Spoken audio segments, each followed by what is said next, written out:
গোপন সংবাদের ভিত্তিতে হবিগঞ্জ ব্যাটালিয়ন ৫৫ বিজিবি জানতে পারে যে একটি ট্রাকে করে ভারতীয় অবৈধ মালামাল নিয়ে আসতেছে।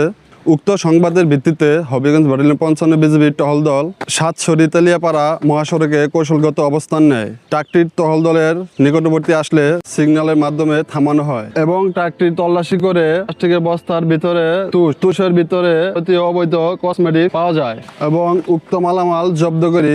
জব্দকৃত মালামাল যথাযথ নিয়ম অনুযায়ী কাস্টমসে জমা করি।